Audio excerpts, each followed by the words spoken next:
নমস্কাৰ এনিটক্সলৈ আপোনালোক সকলোকে স্বাগতম জনাইছো। অতি শীঘ্ৰেই আজাদ চৌধুৰীক পুনৰ সংস্থাপনৰ দাবী নেমছৰ 24 ঘণ্টাৰ ভিতৰত আজাদ চৌধুৰীক পুনৰ সংস্থাপনৰ দাবী জনাইছে এতিয়া নেমছে। লগতে অসমৰ ৰাইজক আচলতে শৃংখল চলিহাক বৰ্জন কৰিবলৈ এতিয়া হুংকাৰ দিছে নেমছে। শৃংখল চলিহাই উজনি অসমৰ হিন্দু মুছলমানৰ মাজত সংঘাত সৃষ্টি কৰিছে বুলি মন্তব্য কৰিছে নেমছে। জনাইছো সবিশেষ। অতি শীঘ্ৰেই আজাদ চৌধুৰীক পুনৰ সংস্থাপনৰ দাবী নেমছৰ 24 ঘণ্টাৰ ভিতৰত আজাদ চৌধুৰীক পুনৰ সংস্থাপন দিয়ক। শৃংখল চলিহাৰ বিৰুদ্ধে ৰাইজ ঐক্যবদ্ধ হ'ব লাগে। হাতাম পুৰুষীয়া ভাতৃত্ববোধ শেষ কৰিবৰ কাৰণে ঠিকা লৈছে শৃংখল চলিহাই।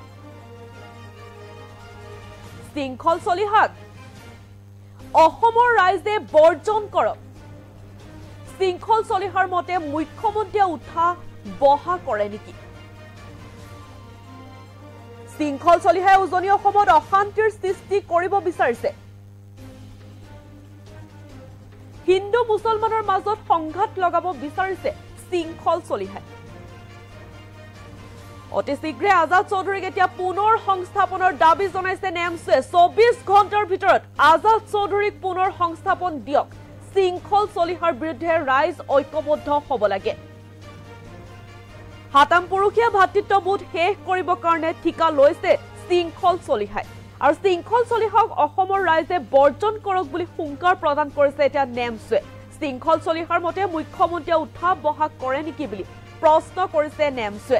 শৃংখল চলিহাই উজনি অসমত অশান্তিৰ সৃষ্টি কৰিব বিচাৰিছে। হিন্দু মুছলমানৰ মাজত সংঘাত লগাব বিচাৰিছে শৃংখল চলিহাই।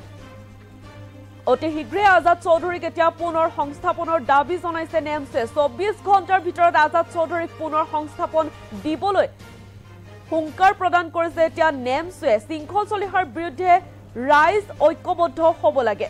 আৰু হাতাম পুৰুষীয়া ভাতৃত্ববোধ শেষ কৰিবৰ কাৰণে ঠিকা লৈছে শৃংখল চলিহাই। এই মন্তব্য কৰিছে এতিয়া নেমছে। শৃংখল চলিহাক অসমৰ ৰাইজে বৰ্জন কৰক।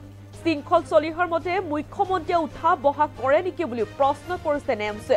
শৃংখল চলিহাই উজনি অসমত অশান্তিৰ সৃষ্টি কৰিব বিচাৰিছে। হিন্দু আৰু মুছলমানৰ মাজত সংঘাত লগাব বিচাৰিছে হেনো শৃংখল চলিহাই। এই মন্তব্য কৰিছে এতিয়া এনেদৰে নেমছে। মন্তব্য আছে, মন্তব্য আগবঢ়াইছো।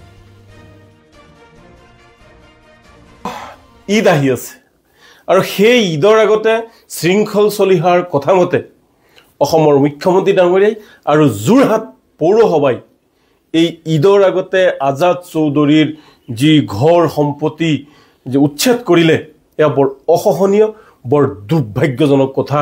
যে শৃংখল চলিহাৰ মতে মুখ্যমন্ত্ৰী ডাঙৰীয়াই উঠা বহা কৰে নেকি, সেয়া আজি কোটি টকীয়া প্ৰশ্ন হৈছে।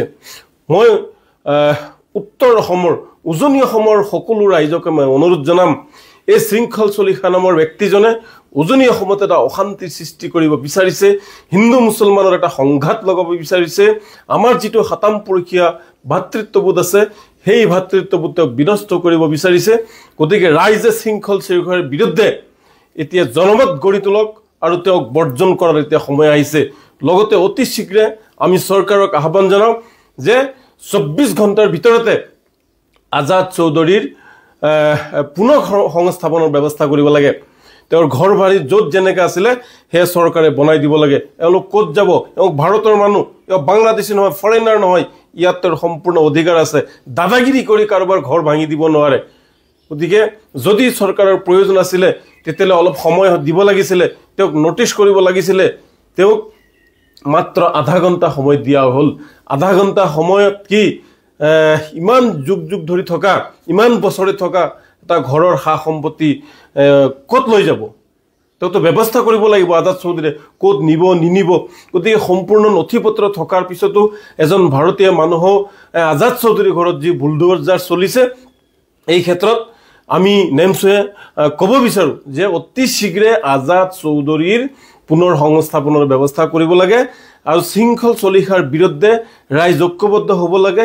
এই মানুহজনে অশান্তি সৃষ্টি কৰিব বিচাৰিছে। আমাৰ হাতাম পুৰুষীয়া ভাতৃত্ববোধ নষ্ট কৰাৰ কাৰণেও ঠিকা লৈছে। কোনোবা সাম্প্ৰদায়িক চকৰ পৰা এওঁ ঠিকা লৈছে গতিকে এই সাম্প্ৰদায়িক ঠিকাদাৰসকলৰ পৰা এই সাম্প্ৰদায়িক ব্যক্তিসকলৰ পৰা আমি যাতে আঁতৰি থাকো নহলে আমাৰ ভৱিষ্যত প্ৰজন্মৰ কাৰণে এই লোকসকল ক্ষতিকাৰক হিচাপে বিবেচনা কৰা হ'ব পবিত্ৰ ঈদ আহি আছে আৰু সেই ঈদৰ আগতে শৃংখল চলিহাৰ কথামতে অসমৰ মুখ্যমন্ত্ৰী ডাঙৰীয়াই আৰু যোৰহাট পৌৰসভাই এই ঈদৰ আগতে আজাদ চৌধুৰীৰ যি ঘৰ সম্পত্তি